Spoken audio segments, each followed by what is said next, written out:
Stage 1 Threshold. First pattern noticed. You pull 3 incident reports and notice the same odd detail threading through each, the first hint of a repeating pattern that won't let you look away. You update the grid, isolating common factors. One behavioral signature resists classification, a missing piece that makes the pattern feel alive. The timeline exposes a temporal anomaly, a gap that contradicts the neat geography on your map and refuses to be dismissed. An evidence processing log shows an unexpected delay on a critical item. You double-check the chain of custody and feel the investigation tighten. Cross-referencing witness accounts reveals contradictions, fragments that could be error, misremembering, or intentional obfuscation. The emerging pattern suggests an operational zone, but the clustering is incomplete, like a few pins still missing from a larger picture.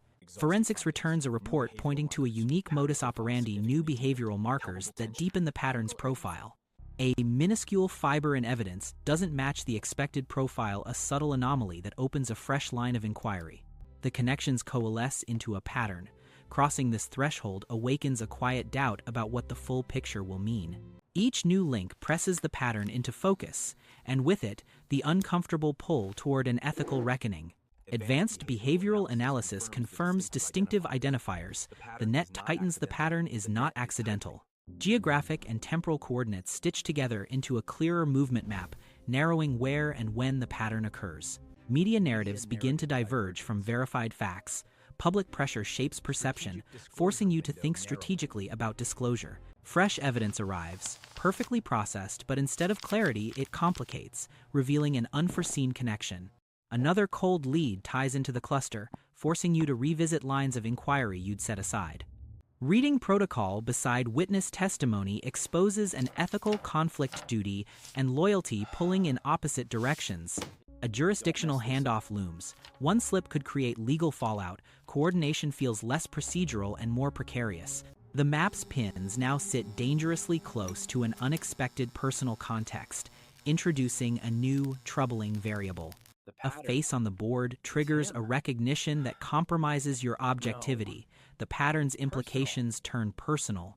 Lab analysis reveals a direct contradiction with testimony. The evidence refuses to align neatly with the accepted story. The final thread lands on a vulnerable person connected to you. The moral dilemma crystallizes exposure or protection. Stage 3 Crossroads. The moral dilemma. You stand between two options: immediate disclosure, with legal risks, or a controlled delay meant to protect the vulnerable but that may obstruct process. Internal procedures lay out the consequences in plain terms. The rules are clear, but they don't make the choice easier. A jurisdictional brief confirms the stakes. Deviating from evidence handling protocols could trigger severe legal fallout. Rebuilding the timeline reveals a critical uncaught gap in absence that challenges which version of truth you'll protect. Your private notes expose the psychological toll, loyalty, fear, and guilt inked in the margins alongside duty. You compile the memo that could be used to prosecute or to shield. Writing it feels like framing a choice in cold, irreversible terms. Movement patterns on the map could implicate them. The evidence forces you to weigh procedural duty against protecting someone at risk.